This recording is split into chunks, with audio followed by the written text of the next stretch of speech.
Subscribe to it like you hitchhiking, you know how we keep it going. I do not own the rights to this music. Peace to the King Buster Rhymes.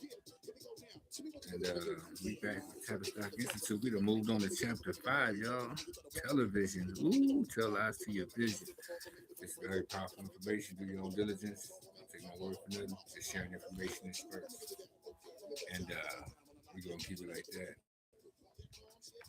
And we're going to start. It says the stylist form, the slyest form of control is making people think that they are free while having someone manipulate their every move. One form of dictatorship is being in a prison cell, seeing the bars. The other, a far more subtle form of control and dictatorship, is when you can't see the bars and you think you are free. Mm, that's a ooh. I'll say it again. The other, far more subtle form of control and dictatorship is when you can't see the bars and you think you are free.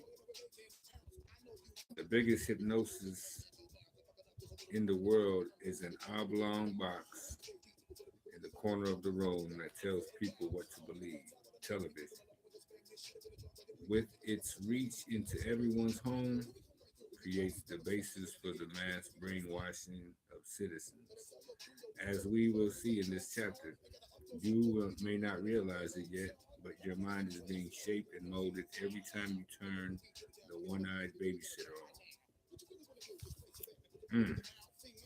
When you watch TV, the right hemisphere is twice as active as the left hemisphere, the brain it is, which is in itself a neurological anomaly.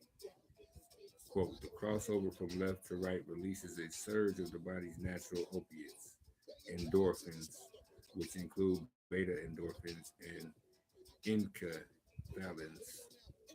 Endorphins are structurally identical to opium and its derivatives, morphine, codeine, heroin, etc. End quote. In other words, your television works as a high-tech drug delivery system, and we all feel its effects. Another effect of watching television is that the higher brain regions, such as the midbrain or the neocortex, are shut down, and most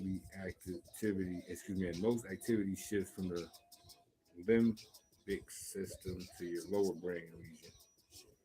The lower or reptilian brain simply stands poised to react to the environment using deeply embedded fight or flight response programs. Moreover, these lower brain regions cannot distinguish reality from fabricated images.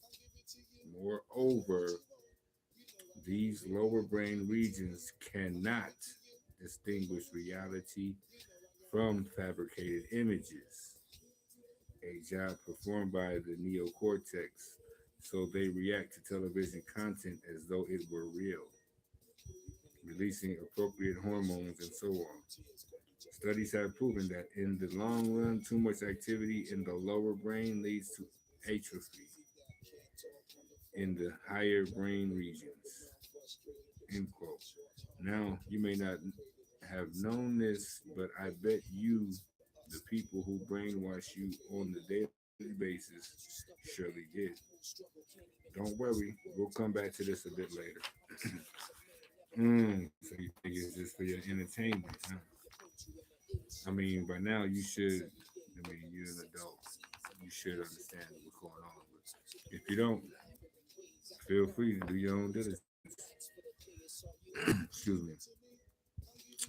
It continues. For the brainwashers in charge of this social transformation, they have pulled off the ultimate trick. They were able to persuade people that they can see with their eyes, that what they can see with their eyes is what there is to see. Subsequently, people will laugh in your face when you try to explain to them the bigger picture and the unseen reality behind the curtain, i.e., Dorothy and the wizard.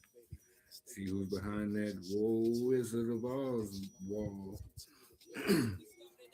In 1981, in a 1981 interview, Hal Becker from a think tank called Futures Group in Connecticut said, quote, I know the secret of making the average American believe anything I want them to.